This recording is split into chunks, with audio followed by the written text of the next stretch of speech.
Hello viewers, कैसे हैं आप लोग। आशा करता हूँ अच्छे ही होंगे। Welcome to my channel. सबसे पहले तो मैं आप सबको थैंक यू कहना चाहूँगा हमारे चैनल को सपोर्ट करने के लिए। पिछले वीडियो में हमने झारखंड के किंगडम्स को डिस्कस किया था और ट्राइब्स की क्रोनोलॉजी को भी समझा था। अगर आपने नहीं देखा है वीडियो तो ऊपर आई बटन पर क्लिक करके देख लें। हमारे और वीडियोस के लिंक्स भी आपको वहीं पे मिल जाएंगे। चलिए अब बात करते हैं हमारे आज के टॉपिक का।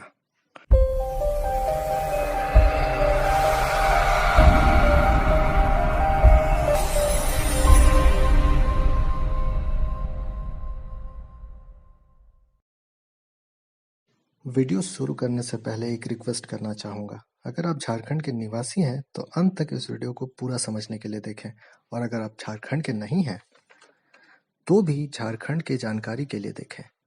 आज का वीडियो सिर्फ परीक्षार्थियों के लिए ही नहीं बल्कि झारखंड की समझ रखने वाले सभी लोगों के लिए होगा। इसलिए अगर आपको वीडियो पसंद आए तो अपने मित्रों एवं जानकारों से ज़रूर शेयर कीजिए। आज हम एक केस स्टडी के माध्यम से उत्तर ढूंढने की कोशिश करेंगे उस सवाल का जो खुद मोदी जी ने पूछा है। आइए सुनते हैं सवाल को।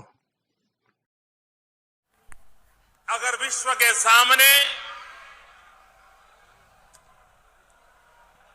झारखंड के पास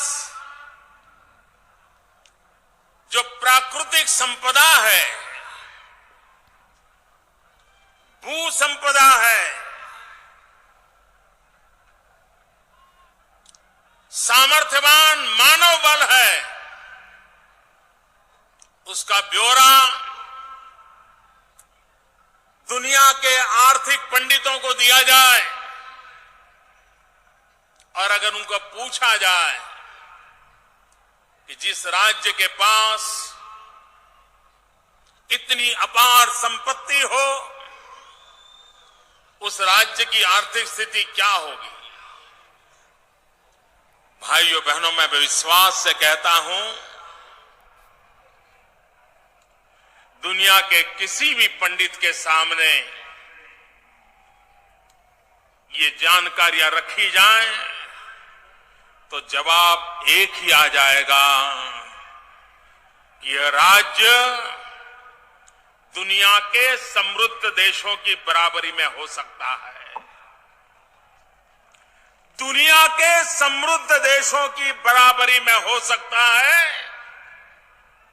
इतनी संपदा का ये राज्य गरीब क्यों है? सुना आपने? तो क्यों है ये गरीब राज्य होने का दर्जा? झारखंड पूरे भारतवर्ष का 40% मिनरल रिजर्व्स होल्ड करता है। पूरे भारत में यूरेनियम का प्यूरेस्ट ओर यहाँ झारखंड में मिलता है। कोयला, mica, aluminium, uranium, zinc, copper, iron ore और पता नहीं क्या क्या झारखंड ने अपनी गोद में समेट रखा है। अगर हम तथ्यों पे या फैक्ट्स पे जाएं तो जितना मिनरल रिसोर्स अकेले झारखंड के पास है उससे कई गुना कम दुनिया के कई विकसित देशों के पास भी नहीं। फिर क्यों झारखंड आज भी पिछड़ा और गरीब है? क्या इसका सबसे बड़ा वरदान ही इसके लिए अभिशाप बन गया है? आइए विस्तार में समझते हैं। पहले झारखंड बिहार का दक्षिणी अंग हुआ करता था। बिहार की उत्तरी भाग जो कि गैंगेटिक प्लेन्स की पार्ट थी काफी उपजाऊ थी और दक्षिणी भाग जंगलों से घिरा कुछ भारत में रहने वाले सबसे आदिम जनजातियों का घर था। बड़ा ही सरल है इस बात को समझ पाना कि पहले के समय में एग्रीकल्चर ही विकास का पैमाना था। इसलिए बिहार का उत्तरी भाग बड़ी तेजी से विकसित हो रहा था, पर दक्षिणी भाग अभी भी उस विकासशील बिहार का अंग होते हुए भी कोसों दूर था विकास से। फिर कुछ समय बाद 15 नवंबर 2000 को बिहार रीऑर्गेनाइजेशन एक्ट 2000 द्वारा एक अलग राज्य झारखंड को बना दिया गया। नया राज्य अपनी असीम संपदाओं को समेटे कुछ कर दिखाने की चाहत लिए, जैसे कि आप और हम अभी कुछ कर दिखाने की चाहत लिए अपने मन में आगे बढ़ रहे हैं। झारखंड भी नए नेतृत्व के साथ आगे बढ़ा। कुछ दिनों तक सब ठीक चला, पर जल्द ही पॉलिटिकल अनस्टेबिलिटी का दौर शुरू हो गया झारखंड में। आपको जानकर अचंभा होगा कि आज तक ज्यादातर सरकारें अपना पूरा 5 साल का कार्यकाल संपन्न नहीं कर पाई हैं झारखंड में।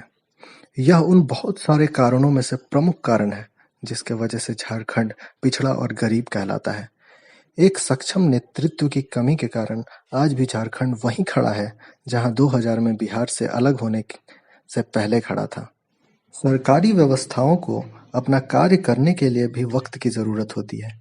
जितने समय में सरकार अपना कार्य जमीनी स्तर पर ला सके, उससे पहले ही सरकार खुद ही धराशायी हो जाती है। यहाँ झारखंड में हमारे मुख्यमंत्रियों की लिस्ट को अगर आप खंगालेंगे तो पाएंगे कि पिछले 20 सालों में झारखंड ने 11 मुख्यमंत्री देखे हैं। 11 नए नए तो नहीं, पर 11। और साथ ही इन 20 सालों में लगभग 2 सालों का राष्ट्रपति शासन भी। अब आप ही बताइए, कैसे होगा विकास जब विकास के अग्रणियों में ही इतनी अस्थिरता है। पर सिर्फ यही कारण नहीं है, एक बड़ा कारण है गरीबी। अब आप कहेंगे कि गरीबी का कारण गरीबी, ये कैसे हो गया? आइए मैं समझाता हूँ। हमारे झारखंड में डेवलपमेंट प्रोजेक्ट्स स्टार्ट होते हैं तो जनता समझती है कि उसके आर्थिक स्तर में सुधार होगा, लाइफ स्टैंडर्ड्स सुधरेंगे, जो कि सही भी है। पर डेवलपमेंट प्रोजेक्ट्स के नाम पर बड़े स्तर पर वहां रह रही ट्राइबल पॉपुलेशंस का विस्थापन होता है।